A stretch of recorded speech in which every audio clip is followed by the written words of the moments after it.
আমের গায়ে QR code, সেখানে স্ক্যান করলেই আম সম্পর্কে সমস্ত তথ্য বেরিয়ে আসবে। মালদার আম কিনা সে তথ্য জানতে পারবেন আপনি। নতুন এই পদ্ধতি ইতিমধ্যে চালু হয়েছে মালদার আমে। মালদহ জেলা উদ্যান পালন দপ্তরের পক্ষ থেকে এই বছর থেকে এই কিউআর কোড ব্যবহার করা শুরু হয়েছে। ইতিমধ্যে মালদহের লক্ষণভোগ, ফজলি ও হিমসাগর আম জিআই পেয়েছে। এই 3 প্রজাতির আমে প্রথম কিউআর কোড ব্যবহার করা হচ্ছে। মালদহের রতুয়ার দেবনারায়ণ ঘোষ নামে এক আম চাষি প্রথম কিউআর কোড ব্যবহারে এগিয়ে এসেছেন। উদ্যান পালন দপ্তরের সহযোগিতায় এই প্রথম তিনি 3টি প্রজাতির আমে এই কিউআর কোড ব্যবহার করছেন। দিল্লি আম মেলায় তিনি আম নিয়ে গিয়েছেন, সেখানে তার বাগানের আম কিউআর কোড ব্যবহার করে বিক্রিও হচ্ছে।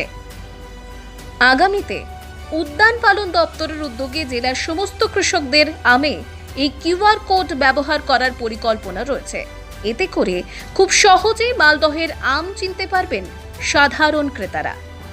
মালদায় আমের জন্য প্রসিদ্ধ এবং এখানে বিভিন্ন প্রজাতির আম চাষ হয় এবং এটা বহু বছর ধরে এই চাষ হয়ে আসছে এবং বিদেশের বাজারে বা ভারতবর্ষের বিভিন্ন প্রভিন্সেও এই মালদার আমের একটা জনপ্রিয়তা রয়েছে। তো এটাকে বোঝার জন্য বেশ কিছু কৃষক এগিয়ে আসতে চেয়েছে যে আমরাও আধুনিক পদ্ধতিতে আমাদের কিউআর কোডের মাধ্যমে যদি এই আমটা বিভিন্ন প্রান্তে আমরা পাঠাতে পারি বা বাণিজ্যিকভাবে যদি আমরা পাঠাতে পারি, তাহলে কি হবে, মালদার এই সঠিক প্রজাতির আম কোন বাগান থেকে এটা হচ্ছে এবং সেই বাগানটা কিভাবে পরিচর্যা করেন, কিভাবে কাল্টিভেশন করেন, কি পদ্ধতি অবলম্বন করেন, কি ধরনের কোনো কেমিক্যালস ইউজ করেন কি না, সেটা কিন্তু ওই কিউআর কোডের মাধ্যমে যে কোনো প্রান্তের মানুষ কিন্তু জানতে পারবে।